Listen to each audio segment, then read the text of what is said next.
Hello everyone, thanks for tuning in to today's first video. So we're going to have a look at the weather for the next 10 to 14 days for today's first video. Day 10 will take us to around the 19th of July.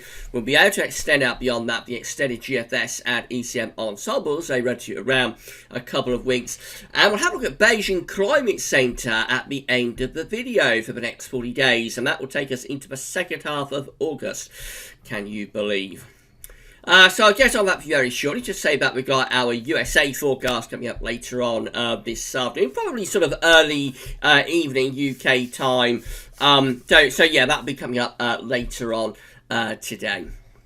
We live streamed last night, so if you wasn't able to listen to the live stream live at 6 o'clock, then you can play it back. The stream is on the homepage here at GavsWeatherVids, and also on GavsWeatherVids YouTube channel, and also on the homepage at GavsWeatherVids.com as well, so you can have a listen back. And it was quite a good stream. I hope everybody enjoyed it.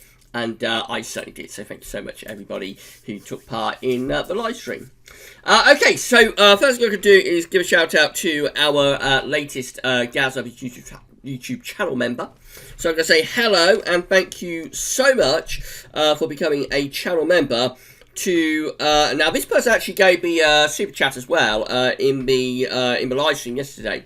So thank you for the super chat and thank you for becoming a channel member for GavsWeatherVids. To XX Racing God XX100. And I think Racing God's name is Ben. So thank you, Ben, Racing God 100. Thank you so much for becoming a channel member for GavsWeatherVids. That's absolutely amazing. Thank you so much for doing that. Thank you to all of our channel members. It really is absolutely remarkable what you have done for GavsWeatherVids for becoming a channel member. So thank you so much to each and every one of you. Thank you as well to our patrons, our donors. It's absolutely amazing, absolutely outstanding what you've done for GavsWeatherVids. So big thank you to all of you. Thanks to all of our subscribers as well. We are, I think at the last count, we're now at 7,036 subscribers. So we're getting close to 7,040 subscribers. If you aren't subscribed to GavsWeatherVids YouTube channel, then please can you subscribe, and that's absolutely great. So you become a channel member by clicking the join button, and that's how you become a channel member. To subscribe, you just click the subscribe button, and yeah, you can then enable all notifications, and you'll be notified, or you should be notified when we're releasing content and streaming and whatnot. So a big thank you to my channel members, all of our donors, all our patrons, all of our subscribers too. It's absolutely amazing what you've done for GavsWeatherVids. And special thank you to XX Racing God XX100. Ben, thank you so much for becoming a channel member for GavsWeatherVids. Okay, let's move on, and we're going to start off by having a look at what's going on in the Carolinas. So I've been monitoring this for a few days. This was a disturbance area that started around here a couple of days ago. This disturbance area has now moved into North Carolina, I think, and it's that red X just there. So let's see what it's saying about that. Quite a lot to read with this. So here we go. It's from National Hurricane Center. It's Disturbance 1 with an 80% chance of cyclone formation in the next 48 hours. Well, there's a lot to read here, so I'll have to see how I get on with this. Let's take the glasses off. Surface observations along with satellite and radar data indicate that an area of low pressure located about 50 miles east of Wilmington, North Carolina, is gradually becoming better defined. The associated showers and thunderstorms are still disorganized, however, and most likely to the east of the center. The low is expected to move northeastward to north-northeastward, near or just offshore of the North Carolina Outer Banks later today, and then along the mid-Atlantic coast tonight and Friday. Environmental conditions are expected to be conducive for development, and a tropical or subtropical cyclone is likely to form today or tomorrow. Regardless of development, the system is expected to produce locally heavy rainfall that could cause some flash flooding across portions of eastern North Carolina, the coastal mid-Atlantic, southern New England during the next few days. Whoops, there's been a refresh going on. There we go. So southern New England, so I may change that. I think they might have changed the writing on that actually as we've been reading it. So thank you very much, National Hurricane Centre, for doing that. Okay, so regardless of development, the system is expected to produce locally heavy rainfall that could cause some flash flooding across portions of eastern North Carolina, the coastal mid-Atlantic, and southern New England during the next few days. Gusty winds are also possible along the North Carolina Outer Banks today and along the Mid-Atlantic and southern New England coasts during Friday and Saturday.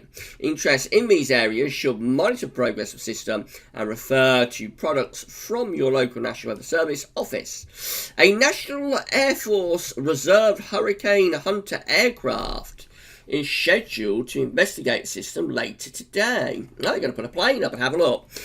So there's an 80% chance of cyclone formation in the next 2 days and an 80% chance of cyclone formation in the next 5 days. This is very likely to become a named storm any time, really. So we'll keep a very close eye on it, and it could become a tropical storm in the next day or so. Right, coming back close home, it's another cool and miserable day in this very, very topsy-turvy summer that we are currently enjoying or enduring, depending on your point of view. We have got 20 degrees flashing away there, but unfortunately it's down in Les Havres, so it's not in the UK. Top temperatures around 20 degrees again on the south coast. Farnborough at 24, on the island at 17, Boston down at 17, Headcorn Aerodrome is at 17, Northwick is at 18, I think, Newquay is at 15, so highest temperatures are just about managing to get to 20, Stansted at 18, Wattisham at 17, so within southern UK, temperatures are managing to just about claw away up to 20. But going further northwards, Churchill in the Midlands at only 15, Shawbury at just 14, Sennybridge at 16, that's pretty grim.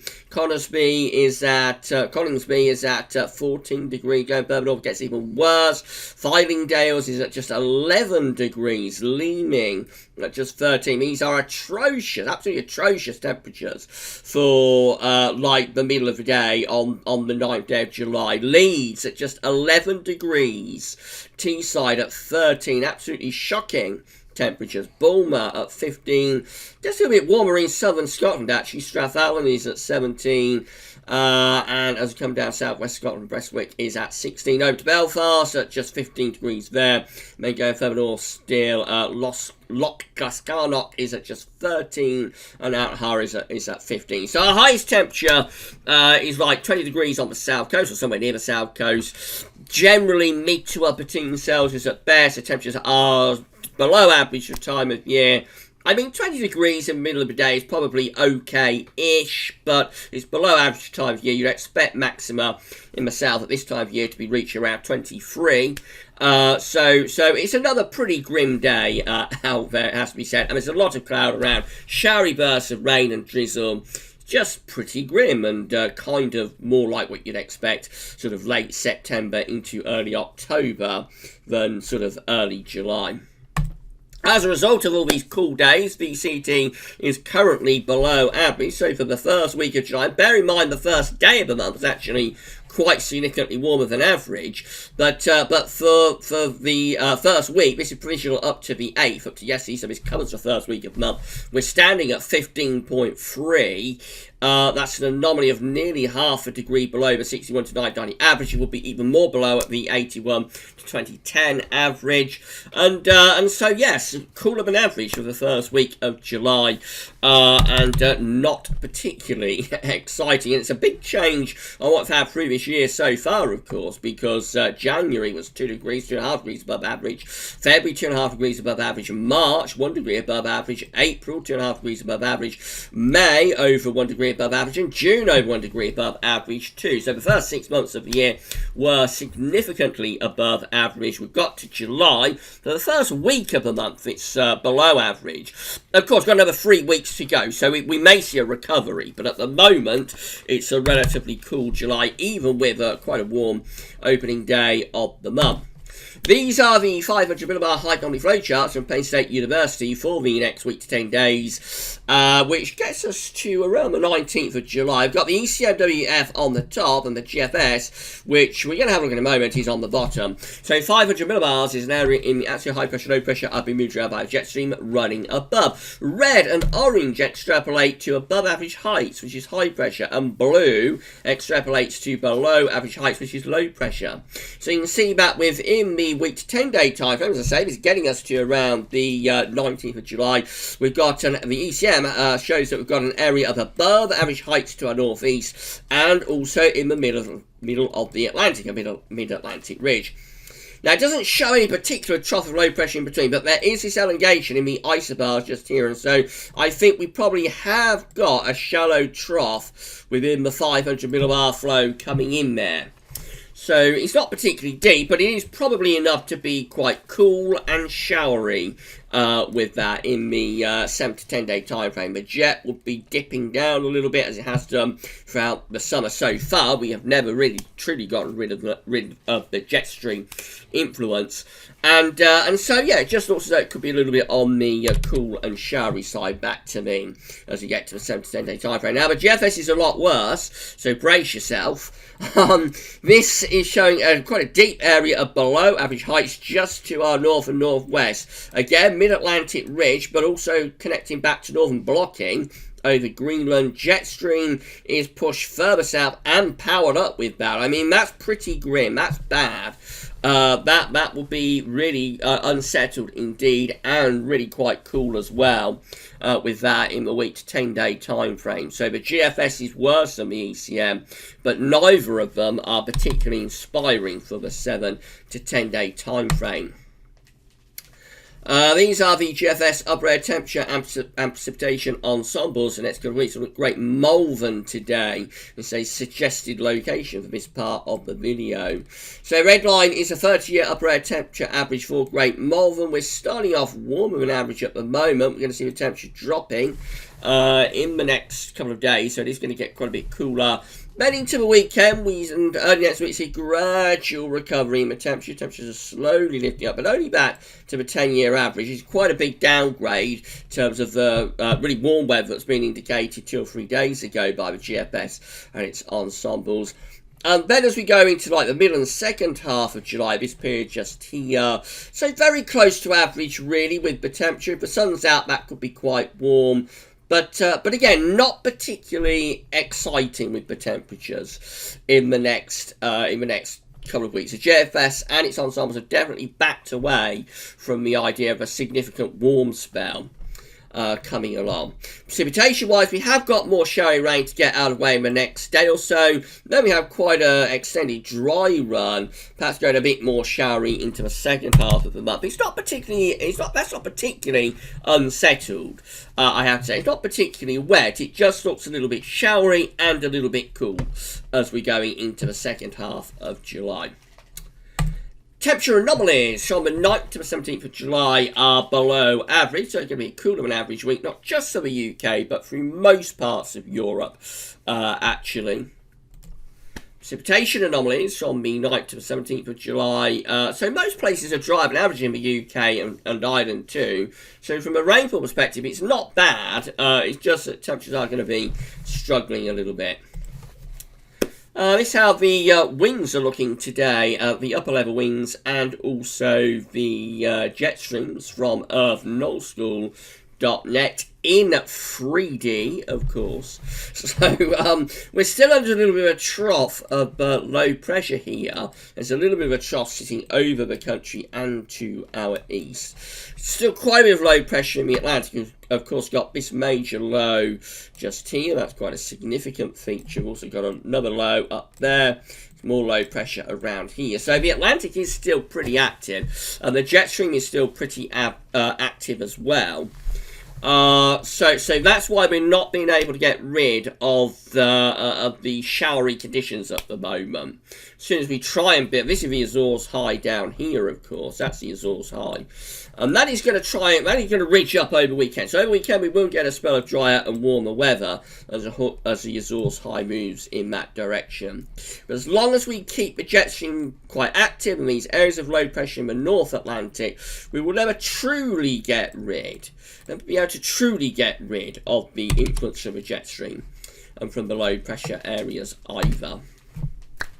But as I say, I can get a ridge over weekend. So this is how the UK Met is looking for Sunday. And on Sunday, we are under a ridge of high pressure. So if you're waiting for some warmer, drier and sunnier weather, it's coming, it's on the way. And by Sunday, most of us are going to be warm. In fact, it's going to turn very warm in the south. We might see temperatures somewhere like the middle of London going up to around 25 on Sunday afternoon. That's 77 Fahrenheit. And that ridge is still with us on Monday too. So a dry, warm start to next week. But you see how by Tuesday, the ridge is beginning to pull back into the Atlantic again, and just starting to allow in the winds from the northwest as the weather system brings some showy rain into Scotland. Probably still mainly dry for England and Wales, but temperatures just begin to lower a little bit, probably start to increase the cloud slightly. And then that's Wednesday. So again on Wednesday we've got high pressure down to our southwest. That's trying to maintain an influence on the country, and for England and Wales, probably for the Republic of Ireland, should produce a reasonable amount of dry, quite warmish weather. But up in the north it does look a little bit more showery. That's as far as we can go with the UK Met Office model. The GFS 6Z looks like that. So again on Sunday under a nice ridge of high pressure, plenty of dry, fine conditions with that. The ridge is still with us, particularly England and Wales on Monday. Tuesday sees the ridge pulling out to our west. We drop a weak weather system in from the northwest. That brings a little bit of showery rain and lowers the temperature slightly. Then the ridge sort of builds back in for Wednesday. So Wednesday could be a mostly dry day, reasonably warm in the south again. That ridge is still there across England and Wales on Thursday. So not bad for England and Wales next week. Not a heat wave, but not too bad. Reasonable amount of dry weather. In the north, across Scotland, Northern Ireland, it is a little bit more showery. And they go through to the end of next week and run up towards day 10. And then this area of low pressure starts to drop in from the northwest. Of course, we saw it on the 500 millibar high dynamic flow chart for Penn State University, that as we get towards day 10, the GFS does turn things a lot more unsettled. So by day 10, 19th of July, we have low pressure sitting to the north of Scotland with cool and with showery, with that probably longer spells of rain up in the north. That low pressure drifts away to the east on, it's going to extend range. This gets us Tuesday 21st of July. That low's drifting away to the east, but we remain pretty cool and showery. Really, and as we come to the end of the GFS run, which today gets us to Saturday the 25th of July, low pressure is still sort of meandering in from off the Atlantic, and notice heights over time are rising over Greenland, so the GFS 6Z is increasing the northern blocking signal as well. If that starts setting up, it starts seeing real northern blocking setting up over Greenland, then that will be bad news for the end of July and into August. But GEM looks like that again. The ridge is overcome on Sunday, bring plenty of dry and warm weather. The ridge is still there for England and Wales on Monday, a little bit more unsettled up in the north. By Tuesday, we're all into that cooler northwesterly flow, showery in the north, probably mainly dry down in the south. Wednesday and Thursday maintains an influence from the ridge across southern and southeastern parts of the country, mostly dry, quite warm there. Always more unsettled up in the northwest with the GEM, with showers and long spells of rain. And by the time we get up towards day 10, we're still maintaining this sort of pattern. So for southern and eastern parts of the country, again, reasonable amount of dry and quite warm weather. Up in the north and the northwest, always more unsettled. So a north-south split sets up next week with the GEM, driest, warmest weather in the south, coolest, most unsettled weather up in the north. The ECM looks like this. The ridge is over the country on Sunday, mainly dry and pretty warm there. Monday for England and Wales, mostly dry and warm day, a little bit more unsettled up in the north. Tuesday, cooler winds from the northwest, lowering the temperature and turning us a little bit showery. That carries on into Wednesday as well. By Thursday, the ridge is trying to re-establish from the southwest, trying to bring some drier and some warmer weather back too. And then on Thursday, the ridge is sort of extending through the country and up to our northeast. So again, that looks quite dry. This is Friday, 17th of July. Quite dry, reasonably warm through most parts of the country. But then, similar to what the GFS 6 said is showing, a trough begins to drop in from the northwest. It's not as deep. It's not as deep with this trough as we saw on the 500 millibar hydrologic flow chart from the ECM. So not as deep, but it is turning cooler and more unsettled again, with showers longer spells of rain for days 9 and 10. That is day 10, Sunday, the 19th of July. This is the rainfall forecast based on that ECM run from Meteo.com. Showery, cool, pretty miserable conditions at the moment. Still showers, particularly for eastern areas, into tomorrow as well. Some of those could be a little bit on the fungy side across the east. We go through into Saturday, though, and the ridge begins to exert its influence, so turning drier on Saturday. Drier weather lasts into Sunday too, although some rain does brush into northwest Scotland and Northern Ireland, but England and Wales has a dry and potentially really quite warm and sunny Sunday. Monday, band of showy rain moving in from the northwest. A lot of that will be light, but it turns a little bit more unsettled Monday through to Tuesday. And then through the middle and second half of next week, most of the rain is up in the north, reasonable amount of dry weather down in the south. Plenty of dry conditions then extending through to the end of next week and into the following weekend. Just as we begin to roll up towards day 10, does it start to turn more unsettled then? That's how we're going to get to day 10, which is midnight on the 19th of July, with showers all along the spells of rain, maybe even a bit of thunder suggested then, particularly for northern parts of the country. These are the options on the table within the ECM ensembles today for day 10, which gets us to the 19th of July via the Icelandic Met Office. We have 17 members of the ECM ensembles, including the control and the operational run. Operational is the run we just talked about, of course. Has high pressure to our north and our northwest. There's a trough digging through here. Trough is digging through there, and so it's quite a shallow trough, but it is a trough, and so the shower risk or long spells rate increase. Then we've got 13 just here, but actually have an area of low pressure over to the north of the country in day 10. So that could be even more unsettled and quite cool as well. 12 have below pressure a little bit further northwards, a ridge extending in from the west to the east. Jet stream is trying to come southwards with that one though.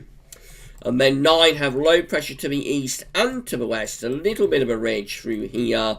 However, I suspect all of these options, nearly all of these options, are indicating that by day 10, 19th of July, we're probably beginning to turn more unsettled again. In 2 weeks' time, these are the options that we've got. This gets us to the 24th of July. 20 members of the ECM ensembles with high pressure just to our west-southwest, bringing like a flat westerly flow. 18 with high pressure over and to the northeast of the country. That brings in a bit of an easterly flow. And then 13 with a mid-Atlantic ridge, and low pressure is out to the west. Winds are in from the north. That's going to be the coolest and most unsettled option. This middle option here is going to be the driest option. And the 20 over here in this pink box are somewhere in between. Okay, let's just finish off with the Beijing Climate Centre. So these are 500 millibar heights broken down into 10-day periods. The first 10-day period is going to take us from the 11th to 20th of July, and the Beijing Climate Centre is going for above average heights to be dominant in this period. Totally different to what we've just seen, really, although frequent awareness is quite a high pressure influence actually next week. But this is going for a big ridge to be sitting across much of northern Europe in the next 10 days. I'm not sure about this at all, but it's what it's showing today anyway. That will bring a lot of dry and warm weather with it. The next 10-day period is taking us from the 21st to the 30th of July. Again, a ridge is close to the country. Some lower pressure up to the north. It might just turn a little bit more showery there, but overall still quite, quite anticyclonic, quite settled. And then the ridge strengthens for August. So this is the 10-day period from the 31st of July to the 9th of August. The Beijing Climate Centre really strengthening that ridge up, suggesting that we might have a heat wave there for the first 10 days of August. I'm very dubious about this, but it's what it's showing today. And then the final 10-day period keeps the ridge going. This is the 10th to the 19th of August, with above average heights going over and to the north country. Winds in from the east. Easters in August are going to be very warm. And yeah, so it's high pressure all the way, really, with the Beijing Climate Centre next 40 days. I'm very dubious about it, but that's what it shows. The temperature anomaly from the 11th of July to the 9th of August for the next 30 days, significantly warmer than average. On the temperature scale, that's around 2 degrees above average, maybe a little bit more. That will be a hot month. We will have a hot month if that came off, hot 4 weeks. And the precipitation anomaly, of course, with so much high pressure going on, it's much drier than average as well. Quite significantly so.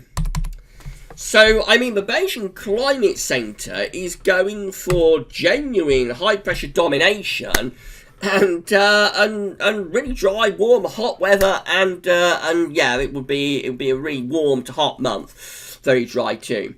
It's totally different to anything that we've seen so far this summer, and there's no sign of it at all, really, within the shorter range, I have to say. Not to that extent, anyway. So, I'm very dubious about that from Beijing Climate Centre today, but there we go, that's what it's showing today, so it could be completely wrong, but I just thought I'd include it at the end in any case, because we always try and look at Beijing Climate Centre on a Thursday. Okay, so what I'm going to focus on, I think, for like the next few days is going to be how much of a ridge we get next week. You know, it doesn't look like it's going to turn warmer and drier for England and Wales next week for much of the time. We'll be more unsettled up in the north. And then as we look out beyond that into like day 10, which is taking us through the third week of the month, do we start to turn cool and unsettled again as that low pressure patch drops in from the north? That's what we're going to be focusing on, I think, in the model output and videos over the next couple of days.